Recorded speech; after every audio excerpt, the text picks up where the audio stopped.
Boa tarde, irmãos, graça e paz, amém. Nós vamos iniciar, queridos, a nossa aula de hoje, da nossa Escola Bíblica de Discípulos, e nós vamos fazê-lo com uma oração. Vou pedir a você que está aqui conosco, baixe sua cabeça, feche seus olhos, vamos orar ao Pai, vamos pedir ao Espírito Santo que nos abençoe, que ilumine nosso entendimento, abençoe a aula de hoje, bem como também a aula das nossas classes, né, os nossos jovens, os batizandos, Ministério Infantil. Vamos pedir a Deus que nesta noite, aliás, nesta tarde ainda, né, o Senhor fale conosco, nos ensine no estudo da sua palavra e sejamos então assim edificados. Amém? Senhor nosso Deus e Pai, nós louvamos o Teu nome, Senhor, neste dia, um dia especial, um dia que estamos na Tua presença, reunidos na casa do Senhor, para juntos estudarmos a Tua palavra, para também, Senhor, ó Deus, em comunhão uns com os outros, podemos conhecer mais a Ti. Pedimos ao Senhor que nesta tarde nos abençoe. Pai, que o Espírito Santo ilumine os nossos olhos, os nossos corações, que o Teu Espírito venha nos transformar através do ensino da Tua palavra. Pedimos a Tua bênção sobre cada aluno, cada professor da IBD. Pedimos que o Senhor abençoe cada classe e nesta tarde, Senhor, ó Deus, nos conceda momentos, ó Pai, aqui preciosos de edificação no conhecimento do Senhor. Nós te pedimos tudo isto no nome de Jesus. Amém. Amém, queridos. Amados, nós estamos praticamente dando início, né, a este tema do bimestre. Eu falo isso porque nós tivemos uma aula apenas, né, a nossa aula introdutória, no domingo, primeiro domingo de maio. Depois, no segundo domingo de maio, tivemos o evento do Dia das Mães e por conta disso não tivemos a nossa EBD, excepcionalmente naquele domingo. E hoje estamos então dando seguimento e a segunda aula, né, deste tema, Cristo em cada escritura do Velho Testamento. E nós vamos então, depois de vista aquela introdução que fizemos, iniciar propriamente dito aqui, né, com o conteúdo de todo o Velho Testamento, com o objetivo, né, na perspectiva, na intenção de conhecermos como o Senhor Jesus Cristo foi sendo revelado progressivamente como a nossa redenção, já a partir de cada um dos livros do Antigo Testamento, até então isso se consumar no Novo Testamento. Amém, queridos? E neste momento, então, neste instante do nosso estudo, nós vamos ver o que nós chamamos dos 5 primeiros livros do Velho Testamento, o Pentateuco, este conjunto de livros, né, que nós chamamos de o Pentateuco. Nós estamos com um probleminha aqui, gente. Deixa eu ver aqui. Isso, ok. Então nós vamos, a partir então de agora, começar o nosso mergulho no Velho Testamento com este primeiro bloco de 5 livros do Velho Testamento. Muitos dos irmãos já ouviram esta expressão, o Pentateuco, mas para quem não conhece, isso é como são chamados, né, os 5 primeiros livros da Bíblia, a partir do livro de Gênesis. Então nós temos Gênesis, Êxodo, Levítico, Números e Deuteronômio. Então esses 5 primeiros livros formam então o Pentateuco, ou os livros da lei, como também assim são conhecidos. Então qual é o nosso objetivo? Né? Vermos então como Jesus é revelado nesses 5 livros da Bíblia, nesses 5 primeiros livros da Bíblia. Você vai ter a oportunidade de também tirar suas dúvidas sobre o assunto de cada um desses livros, ou mesmo uma dúvida que você tem, né, ao ler a sua Bíblia, que você aí anotou, colecionou aí como dúvida, em cada um desses livros, o livro de Gênesis, por exemplo, o livro de Êxodo, Levítico, né? Eu gostaria que você aproveitasse a sua classe, a sua aula, para você tirar suas dúvidas. Pode ser que você ache, mas essa dúvida não tem a ver com um assunto que está sendo dado, pastor. Não tem problema, a gente vai poder ajudá-lo esclarecendo qualquer dúvida que você possa ter dentro do conteúdo de cada um dos 5 livros que nós vamos ver a partir de hoje. Amém? Depois nós vamos continuar com a visão dos livros históricos do Velho Testamento, os livros poéticos também do Velho Testamento, e vamos concluir com os livros proféticos, os 5 livros dos profetas maiores e os 12 profetas menores. Esse é o tema, né, essa é a agenda de todo este nosso segundo bimestre. Vamos lá então, começando com o livro de Gênesis, queridos. O livro de Gênesis, o nosso primeiro livro da Bíblia, né? Este livro, ele tem um conteúdo que cronologicamente, ele vai lá da criação, né? Você lembra, você que já leu o livro de Gênesis, a primeira parte do livro de Gênesis fala da criação. Então, o livro de Gênesis vai desde aquele instante em que o autor do livro narra a criação, até a vida de José e a sua saga lá no Egito. Então, este é todo o conteúdo, né, do livro de Gênesis. E ele tem então também um período, ele abrange, digamos assim, em termos de tempo, né, um período que, pela contagem dos anos que nós seguimos, né, nós, quando eu falo nós, eu falo os evangélicos em geral, seguem essa contagem, né, de anos, que vai então dar a referência para a nossa visão histórica, né, de todo o enredo da história da Bíblia. Então, no Gênesis, este período, ele é um período de mais ou menos 2.315 anos. Então, ele vai desde o ano 4004, né, até o ano de 1689 a.C. Como é que você conta isso? Alguém pode querer perguntar.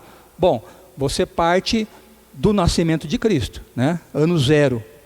E você, com as datas que os próprios escritos nos dão, você vai fazendo a composição dos anos.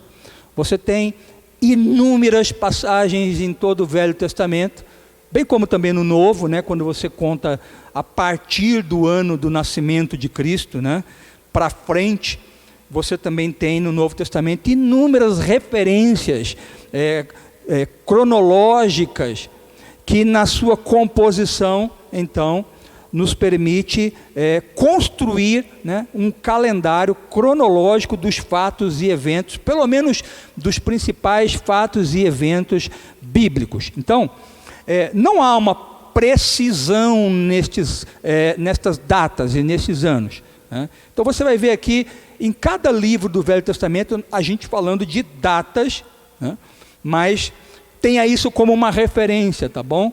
Não como uma data assim precisa em termos de dias e anos. Então, no caso de Gênesis, a história do Gênesis, a narrativa do Gênesis, da criação até José no Egito, abrange um período aí de pouco mais de 2.000 anos, né? 2.315 anos, e no calendário este período do ano de 4004 a.C. até o ano de 1689 a.C., ok? E próximo ponto aí nesse primeiro slide é a autoria do Gênesis, né? Existe um consenso, né, entre os estudiosos de que Moisés é o autor, né, não só do livro de Gênesis, mas de 5 livros do Pentateuco, Gênesis, Êxodo, Levítico, Números e Deuteronômio. Então nós seguimos, né, este consenso geral entre os estudiosos, entre os teólogos, de que o autor deste livro é Moisés, tá bom? Bom, queridos, então vamos para o conteúdo de Gênesis, né? Primeiro slide aí nós vimos alguns dados de autoria e data, e agora vamos para propriamente o conteúdo. Gênesis significa princípio, né? A palavra Gênesis significa princípio, origem, né? Este é a tônica do tema de Gênesis, quando tudo então é feito, quando tudo então vem à existência a partir de um ato criacional, sobrenatural de Deus, e nós vamos ver como Deus fez isto em algumas poucas linhas que nós vamos ver agora nesse slide. Bom, o primeiro texto de Gênesis, o primeiro versículo do livro de Gênesis é este, Gênesis 1, versículo 1, você já deve ter lido. No princípio, criou Deus o céu e a terra, no princípio, na origem de tudo, né? No começo.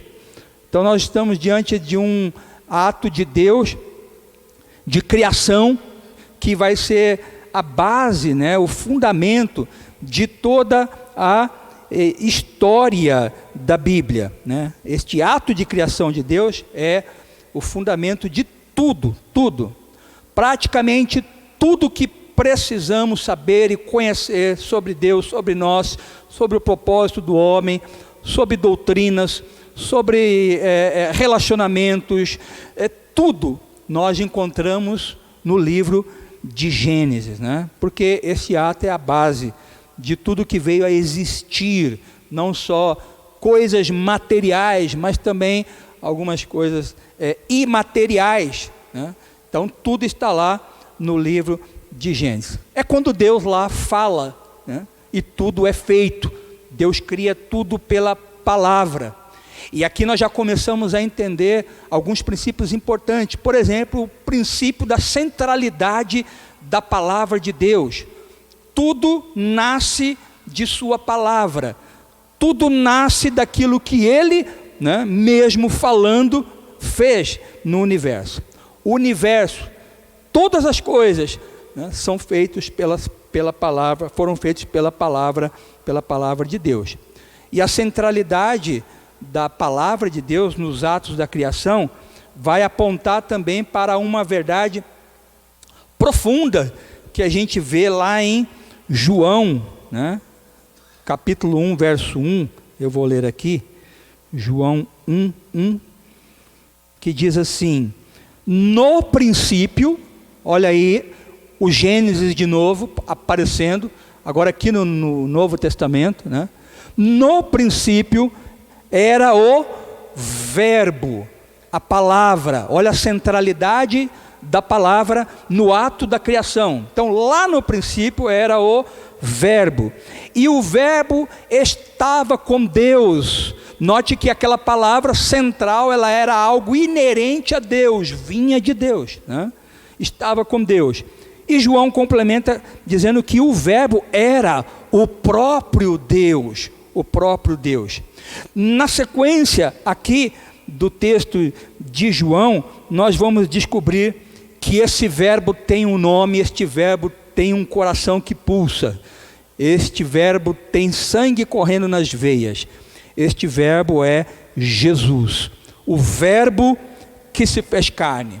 Então, quando Deus fala e tudo é feito, quando aqui nós temos a centralidade da palavra no ato da criação de Deus, nós vemos que tudo isso aponta para esta verdade, a verdade de que esta pessoa, Jesus, que é uma pessoa da Trindade, nós vamos ver isso de forma cada vez mais abundante daqui para frente, a Trindade agindo na criação, no processo de redenção. Esta pessoa, Jesus, que estava lá, ela é o centro de tudo. Ela é o centro de tudo. Nós estamos olhando Cristo nas Escrituras do Velho Testamento, e aqui nós já começamos a vê-lo, né? A vê-lo, à luz de toda a revelação que nós já temos hoje, tanto do Velho como do Novo Testamento, nós já podemos então começar de uma forma, né, admirável, ver e contemplar o nosso Senhor Jesus Cristo ali já neste ato inicial da criação, a criação de Deus. Bom, deixa eu mudar aqui. Não está mudando aqui, gente. Agora foi. Então, a história, então, né, do princípio de todas as coisas está aqui, no Gênesis. O princípio do céu, o princípio da terra, o princípio de todas as formas de vida.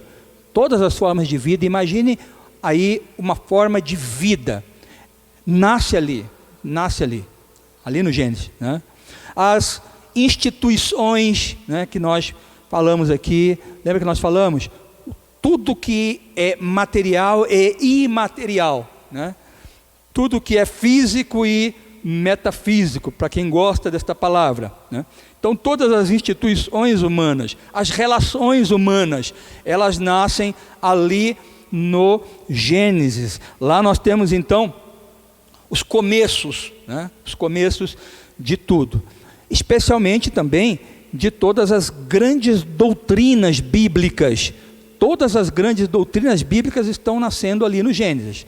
A gente não vai ter, infelizmente, mas não, infelizmente porque é legal e é bom a gente estudar a Bíblia, né, de forma profunda.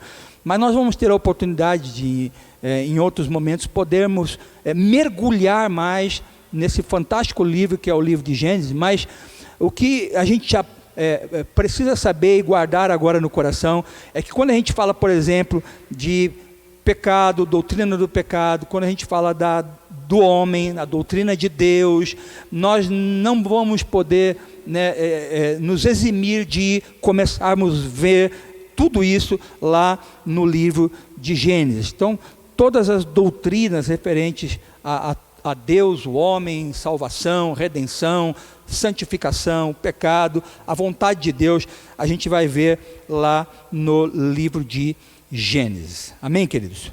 Bom, o que mais? Vamos lá então.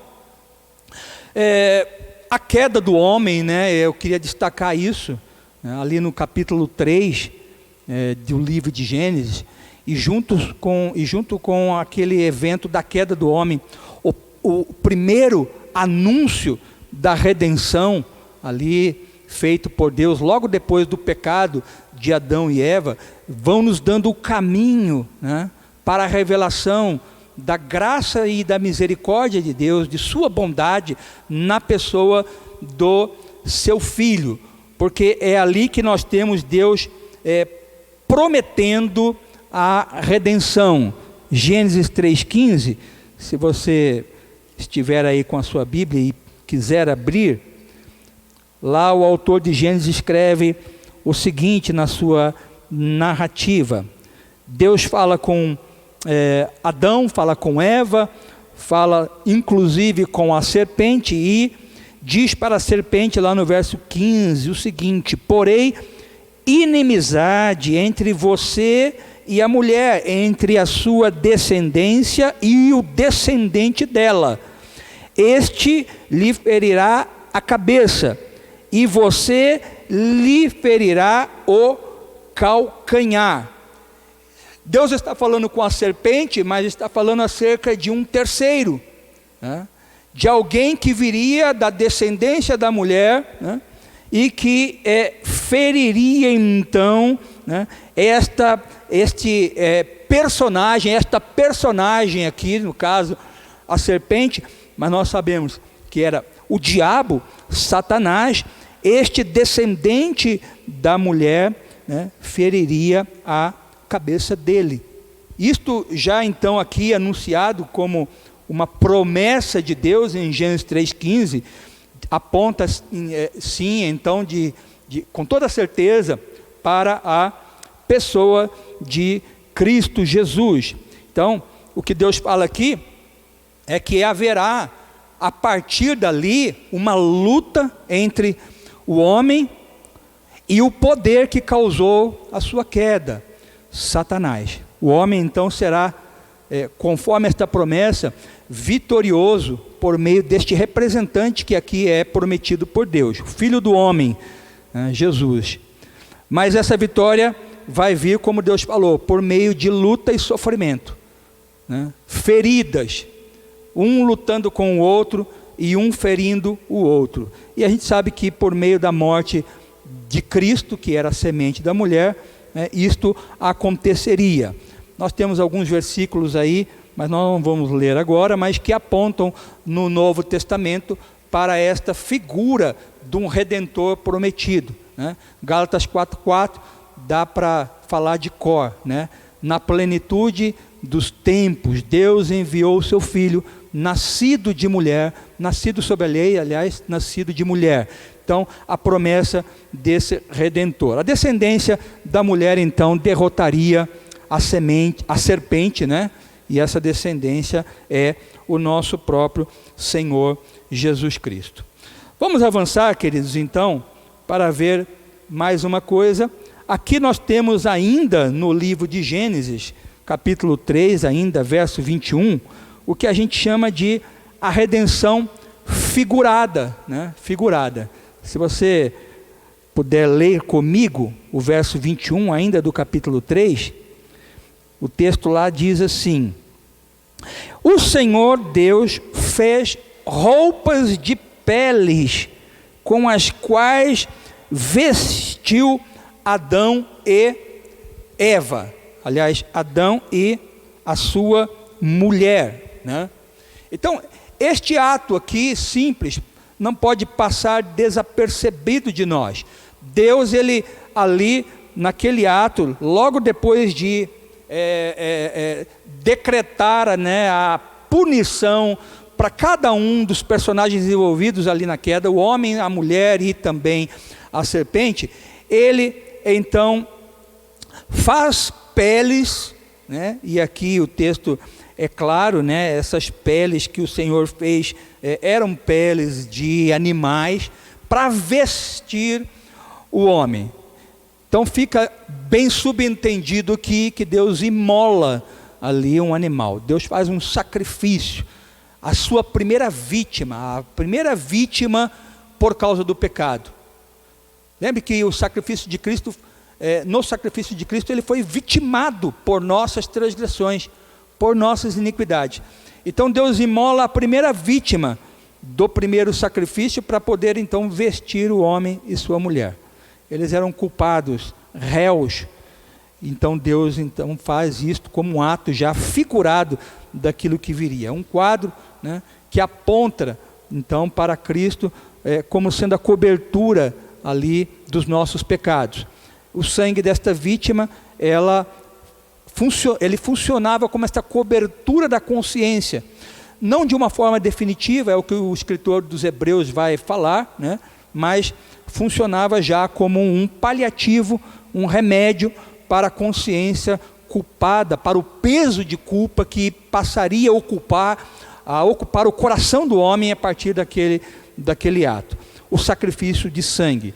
O escritor de Hebreus vai dizer que sem derramamento de sangue, né, não há perdão de pecados. Então, aqui nós vamos ter as vítimas do pecado do homem sendo imolada, sacrifício após sacrifício. Nós vamos ver lá no livro de Êxodo, Deus instituindo o sacrifício como parte do culto a Deus e ao mesmo tempo, aliás, aquilo servia tanto para aplacar a ira de Deus, mas também para guardar o homem, né, desta ira. Então, a humanidade é redimida da queda e do pecado por esse processo. E esse processo também, queridos, ele envolve a ideia de uma recriação. Lembra daquele texto de 2 Coríntios, capítulo 5, 17? Aquele que está em Cristo, nova criação ou nova criatura é. Então, um novo homem seria criado em Cristo Jesus, segundo Deus, segundo a justiça de Deus, segundo a retidão de Deus, procedentes de uma verdade, a verdade que era Cristo Jesus. Efésios 4, 24, você não precisa abrir aí, eu vou ler para você. Efésios 4, 24 vai dizer o seguinte: versículo 24. E a se revestir da nova natureza, essa nova criação, criada segundo Deus, em justiça e retidão procedentes da verdade. Paulo está falando aqui exatamente disso, né? A recriação, a criação de novo do homem, que aconteceria em Cristo Jesus, porque o homem, primeiro Adão, procedeu de Deus, e por causa do pecado, esta criação teria que ser refeita, recriada, e recriada a partir de Deus. É Deus quem daria vida ao homem novamente, assim como deu a Adão, soprando nele o fôlego de vida. Nós iríamos precisar também do fôlego de vida de Deus, o novo fôlego de vida de Deus para nós. Então, note como a redenção não é algo simplesmente no plano físico. A redenção envolve todos os planos da existência do homem, especialmente o plano espiritual.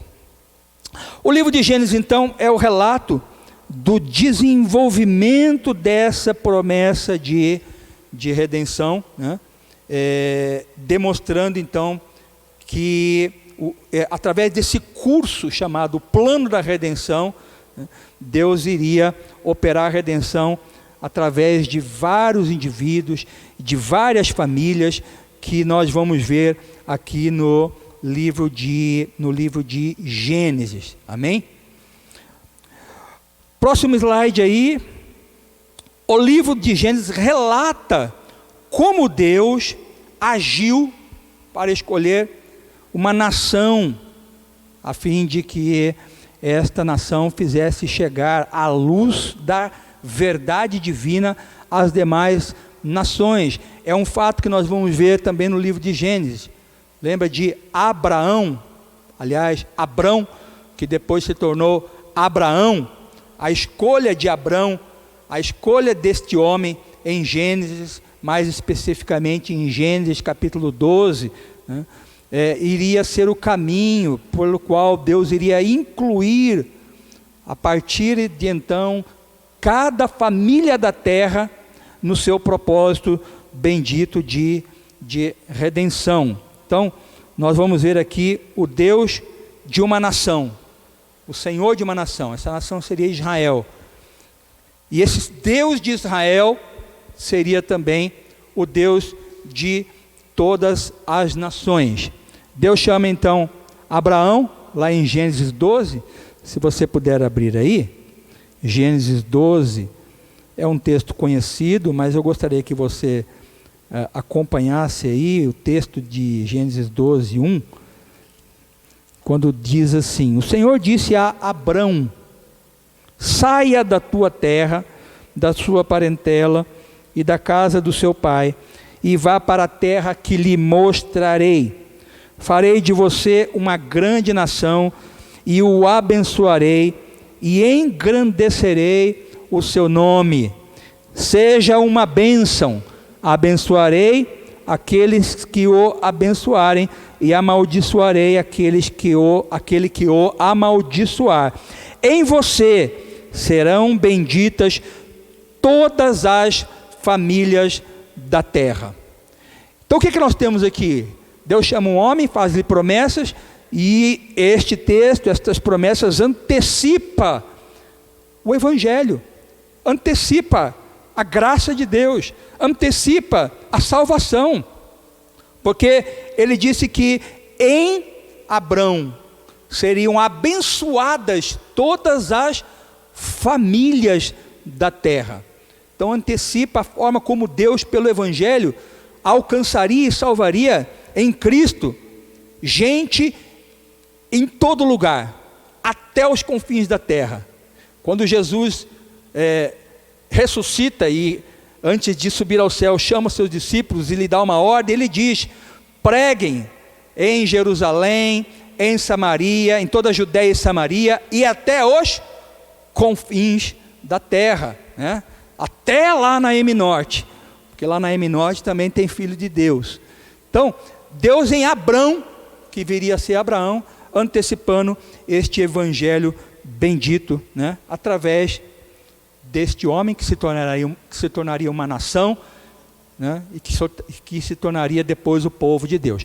Note como Deus começa chamando indivíduos, de indivíduos ele chama famílias, e de famílias ele chama nações, né? E no céu que nós vamos ter é isso, a reunião de indivíduos, famílias e nações, homens de toda tribo, língua, povo e nação, servindo e adorando o Senhor. Amém?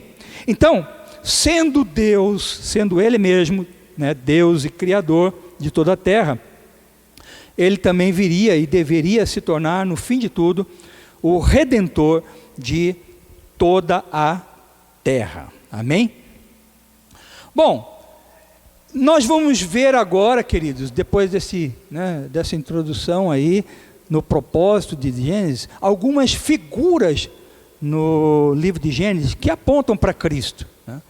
Há, de fato, personagens na Bíblia que são aquilo que a gente chama de tipos de Cristo. E nós vamos ver aqui no livro de Gênesis, por exemplo, Isaac. A história de Isaac vai estar aí nos capítulos 17 a 35 do livro de Gênesis. Isaac, sem dúvida, foi um personagem cuja vida apontou para Cristo, apontou para a figura do Redentor, a começar pelo seu nascimento, né? O nascimento de Isaac. O nascimento de Isaac foi sobrenatural. Seus pais não poderiam ter filhos dado a idade avançada, né, de Abrão e de Sara, né? E então a gente vê em Isaac, já a partir do seu nascimento, né, um nascimento sobrenatural, algo que aponta para Cristo. E interessante que quando nós lemos, nós não vamos ler Gênesis 18, mas vamos ler Mateus 1:1. Quando nós lemos lá Mateus escrevendo o seu livro, e começando com a genealogia de Cristo, ele vai dizer lá em Mateus 1:1 o seguinte: livro da genealogia de Jesus Cristo, filho de Davi, filho de Abraão. Jesus, filho de Abraão. Quem era filho de Abraão? Filho natural de Abraão, filho da promessa, aliás, de Abraão, Isaac. E aqui Mateus troca Isaac por Jesus e diz: Jesus, filho de Abraão. Então, o nascimento de Isaac. Também, mais para frente, né, já quando ele era um rapazinho, nós temos a narrativa lá em Gênesis capítulo 22, daquele fato, daquele evento, quando Deus pede a Abraão que sacrifique Isaac, lá no monte chamado Moriá. Então, a ida de Isaac lá para o monte Moriá, para ser sacrificado, também aponta para Cristo. Nós não vamos ler a história de Gênesis 22, né? Quando fala então deste fato. Abraão pega lá Isaac, pega lá um jumentinho, coloca lenha, chama mais alguns e vai lá para o monte Moriá. Quando chega lá no pé do monte, ele fala: vocês fiquem aqui, eu vou subir com Isaac, o moço, nós dois vamos adorar a Deus e voltaremos. Interessante que ele coloca na terceira pessoa, aliás, na primeira pessoa do plural, nós voltaremos, né? Abraão era um homem de fé, e nós vemos então lá no monte o que acontece. Eu queria ler aqui Mateus capítulo 27, né? 27, versos 22 e 23, Mateus 27, 22 e 23, diz assim: 22, Pilatos lhes perguntou: que farei então com Jesus chamado Cristo? Todos responderam: que seja crucificado. Pilatos continuou: que mal ele fez? Porém gritavam cada vez mais que ele seja crucificado. Então, a vida de Isaac neste evento também apontava para Cristo. Ele estava prestes a ser sacrificado, mas a gente sabe que Deus, ali no caso de Abraão e de Isaac, providenciaria, por causa do seu nome, Jeová Jirê, providenciaria um substituto. E se você se lembra da história, né, a certa altura aparece ali, né, meio preso nos galhos ali, um cordeiro. E esse cordeiro, então, que aparece ali no Moriá, prefigurava quem? Cristo. Prefigurava também Cristo, a provisão de um sacrifício, né, que era o próprio Cristo Jesus. Amém? Próximo, o resgate, então, da morte de Isaac, acabamos de falar, né? O seu resgate da morte. E também um fato que aparece lá em Gênesis 24:4, que é a escolha da esposa de Isaac. Nós vemos ali Abraão enviando o seu servo, né, para ir à terra, né, da sua família, buscar uma esposa para Isaac. Então, a provisão especial dessa esposa para Isaac prefigura, então, a descendência bendita prometida por Deus a Abraão. Quem era a descendência que Deus prometeu a Abraão? Em ti serão benditas todas as famílias da terra. Seria a igreja. A igreja seria aquela noiva prometida a Abraão, que seria então, né, desposada com Cristo.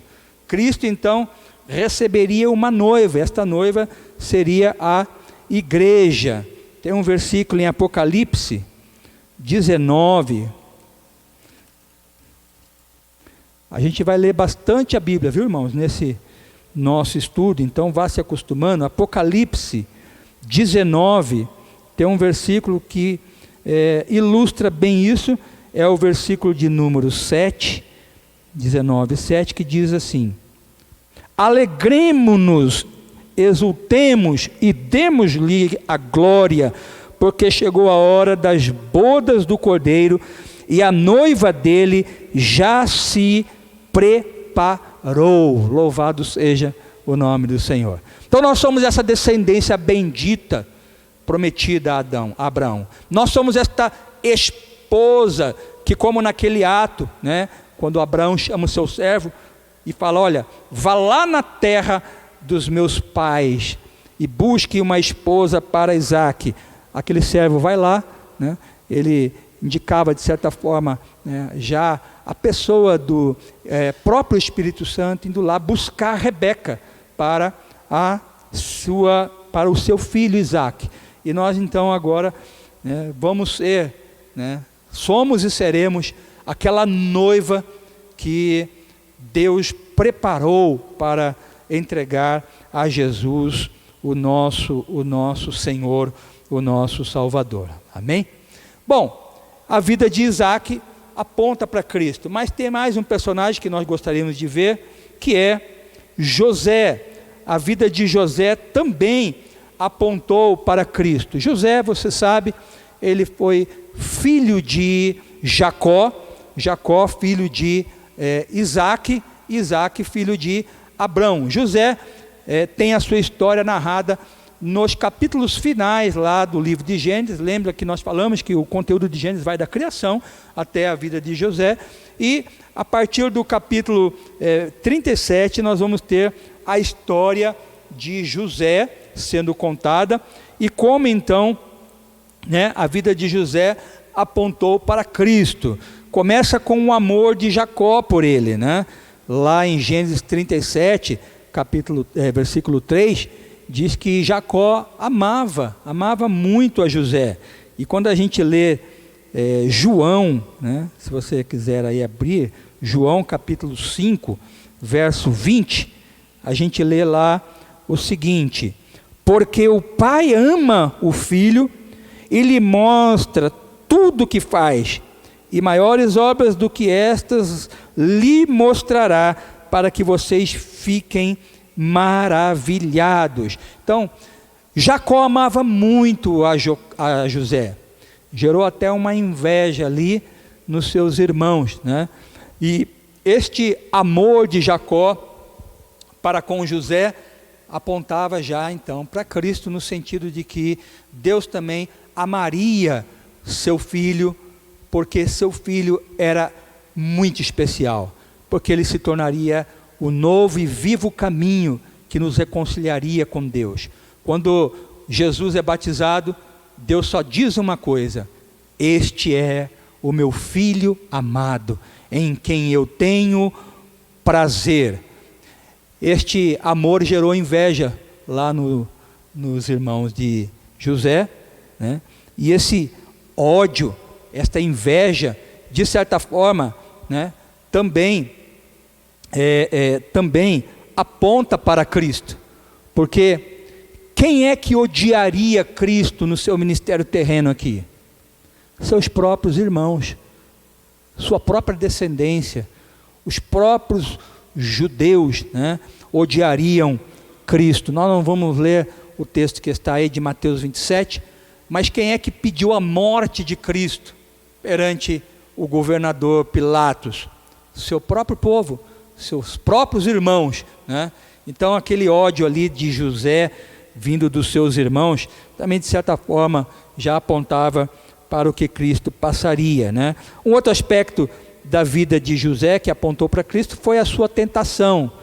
José, depois de ter sido vendido pelos seus irmãos, traído pelos seus irmãos, foi parar lá na casa de um romano, né? Aliás, um egípcio, né? Um homem, uma autoridade egípcia, Potifar, né? E este homem tinha uma esposa que foi um laço e uma tentativa de Satanás para tentar José.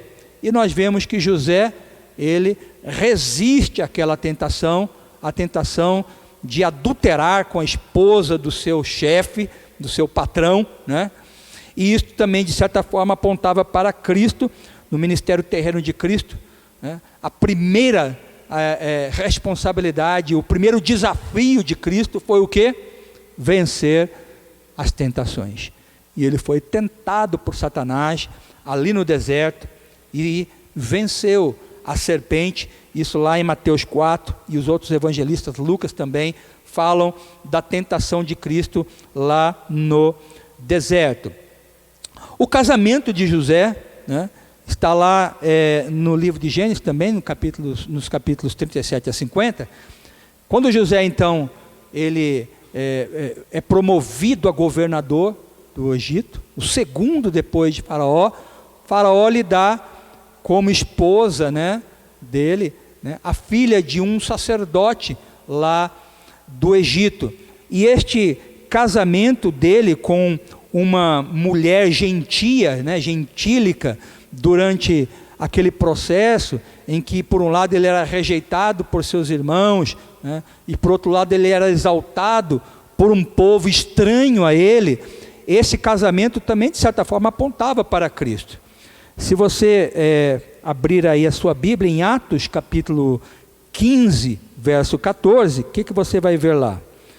Atos 15, verso 14, diz assim lá: Simão acaba de relatar, aliás, Tiago está falando aqui, né, ao colégio apostólico, né, aliás, falando a Barnabé, Saulo e aos demais apóstolos, e ele diz aqui no verso 14: Simão acaba de relatar como primeiramente Deus visitou os gentios, a fim de constituir entre eles um povo para o seu nome. A gente começa a ver aqui, aliás, em todo o Velho Testamento, nós já vamos ver sinais bem evidentes e claros do evangelho aos gentios, né? Mas nós começamos aqui a ver de uma forma cada vez mais consistente no Novo Testamento, Deus alcançando os povos de toda a terra, como ele prometeu a Abraão: em ti serão benditas todas as famílias da terra. Então, aquele casamento de José lá com a filha de um sacerdote egípcio, né, poderia até ser visto de uma forma ruim pelo seu povo, pela sua família, mas era Deus já trabalhando, era Deus já estendendo a sua mão de graça e misericórdia para os gentios, né, para os gentios. Então, até o casamento de José ali já apontava de certa forma para esta relação de Cristo com a igreja, que seria formado de homens de todas as nações, homens de todas as tribos. Amém? E por último aí, a própria revelação que José vai fazer de si mesmo naquele encontro que ele tem com seus irmãos. Não sei se você se lembra, há uma série de idas e vindas ali. José disse, vai lá e traz meu irmão, aí eles vão, depois volta, vai lá e traz isso, fica aquela série de... Até que chega um momento que José se revela aos seus irmãos, né? Isso também aponta para Cristo, porque a revelação que ele faz para os seus irmãos, quando a gente lê isso lá em Zacarias, se você puder abrir, livro do profeta Zacarias, nós vamos ver uma relação com a revelação que Cristo também faria de si mesmo, né? Zacarias 12, verso 10. Olha só, diz assim: e sobre a casa de Davi e sobre os moradores de Jerusalém derramarei o espírito de graça e de súplicas. Olharão para aquele a quem traspassaram, prantearão por ele como quem pranteia por um filho único, e chorarão por ele como se chora amargamente pelo primogênito. Então, aqueles irmãos de José, quando o veem ali, revelando-se para eles, eu sou José, vá dizer isso a meu pai, seu filho está vivo. Eles choram, pranteiam por José. E vai chegar um momento profético em que os próprios moradores de Jerusalém, os próprios irmãos de Cristo, a descendência original de Cristo, os judeus, vão prantear por causa de Jesus, quando ele então, no momento aqui profético, se revelar, né, a partir já da sua vida, da sua morte, e para frente ao povo de Israel. Amém? Então, essa revelação também aponta para Cristo na vida de José. Bom, então, em Gênesis nós vemos Cristo. E se nós fôssemos então resumir, né, Cristo no livro de Gênesis, nós poderíamos então resumir nessa frase: em Gênesis, Cristo é a semente da mulher. Em Gênesis, Cristo é a semente da mulher, prometida por Deus, que seria o nosso Redentor. Amém? Próximo livro é o livro de Êxodo. Vamos começar o livro de Êxodo, dá tempo da gente começar o livro de Êxodo. Nós vamos ver em Êxodo a história bíblica prosseguindo. E Êxodo, ele traz então um conteúdo que vai se referir a este processo de saída do povo de Israel do Egito. A palavra Êxodo significa sair. Então ele foi chamado assim porque, de fato, quando José morre, né, a sua família já está estabelecida ali no Egito. A descendência de Jacó ali, os filhos de Jacó crescem, se tornam em número cada vez maior no Egito. E por um período de 30 anos eles vão permanecer ali, gozando de uma certa atmosfera de paz, de prosperidade. Mas vai chegar um tempo em que esta prosperidade vai se converter em sujeição, escravidão, e chega um momento então que Deus os arranca lá do Egito com mão forte. Por isso o nome do livro chamado Êxodo, que significa sair. O livro de Êxodo abrange então um período de 216 anos, né? Do ano 1706 a 1490 a.C., e o autor do livro de Êxodo, como eu disse, é também aceito como sendo um livro da lavra, né, de Moisés. Então vamos ver um pouco do conteúdo. Como eu disse, escravidão será, de fato, a agenda, né, a ordem do dia do livro do Êxodo, né? Então nós vamos ter ali no Egito, Israel vivendo de forma majoritariamente escrava ali. Depois daqueles primeiros 30 anos, como eu disse, de prosperidade, né, o povo de Israel vai amargar anos de sujeição e escravidão. O faraó, que era simpático a Moisés, aliás, a José, morre, né? E aí então o novo que chega começa a ficar preocupado com aquela nação crescendo cada vez mais no meio deles, e aí muda o seu coração para com aquele povo e começa então a escravizá-lo. Bom, 400 anos de escravidão, mas ao final destes anos de escravidão, Deus vai levantar então a conhecida figura de Moisés, um grande libertador que Deus levanta para ser então, né, aquele que iria, como porta-voz de Deus, ir a Faraó e pedir a Faraó vênia para deixar o Egito, né? A gente sabe que não seria simples assim, mas Deus levanta Moisés, e Moisés então vai a Faraó. Só que Faraó endurece o seu coração, e Deus então arranca Moisés e Israel ali do Egito. Sob a liderança de Moisés, né, Deus tira ali os filhos de Israel do Egito, e nós temos como marco aí deste momento crucial da vida do povo de Israel, as 10 pragas, né, que são manifestas ali no Egito. Temos também a instituição da Páscoa, né, e em seguida disso, a travessia do Mar Vermelho. Nós temos também estes fatos ali narrados no livro de Gênesis, aliás, de Êxodo, né? Depois que eles saem do Mar Vermelho, eles caminham 3 meses, né, ladeando o Mar Vermelho, até chegarem num lugar, num monte chamado Monte Sinai, ou também o Monte Horebe, onde ali eles recebem 2 coisas, principalmente, né? A lei, o compêndio da lei de Deus para governar, reger o povo de Israel, e aquilo que seria a planta da igreja onde eles iriam cultuar a Deus, né?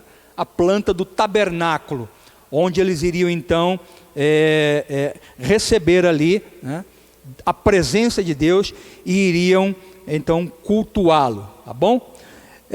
Nós temos no livro do Êxodo, então, como nós dissemos, a instituição da Páscoa, e a Páscoa, ela vai apresentar então, e aí a gente começa a entrar, né, naquilo que a gente quer, aquilo que a gente chama de as figuras ou os tipos, né, gloriosos, maravilhosos da nossa redenção em Cristo Jesus.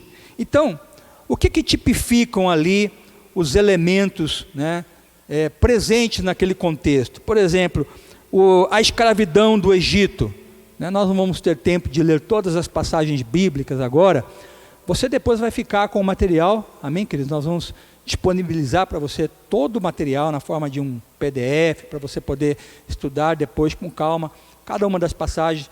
Mas nós temos lá no Egito a escravidão de Israel, que apontava e tipificava a nossa própria escravidão do pecado. Nós temos lá na Páscoa o Cordeiro, a figura eminente do Cordeiro, e nós vamos ver lá no Novo Testamento, em João 1:29, a figura de quem? Do Cordeiro. João Batista, quando começa a pregar, e quando ele vê Jesus, ele anuncia: eis o Cordeiro de Deus, que tira o pecado do mundo. Nós temos lá na Páscoa também, com o sacrifício do Cordeiro, o seu sangue sendo aspergido nas vergas das portas das casas das famílias do povo de Israel. E nós temos aqui também no Novo Testamento o sangue de Cristo, né, como sendo aquilo que é aspergido sobre nós. 1 Pedro vai falar disso: não foste comprado com prata ou ouro, mas com o precioso sangue de Cristo Jesus.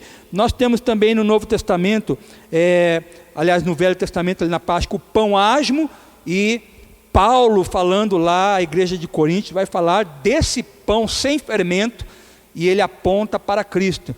Cristo é o pão sem fermento, né? O pão do céu, o pão vivo que desceu de Deus para o nosso alimento. E eles tinham que não só sacrificar o cordeiro, eles tinham que também assar o cordeiro e tinham que comer o cordeiro, comer aquela carne.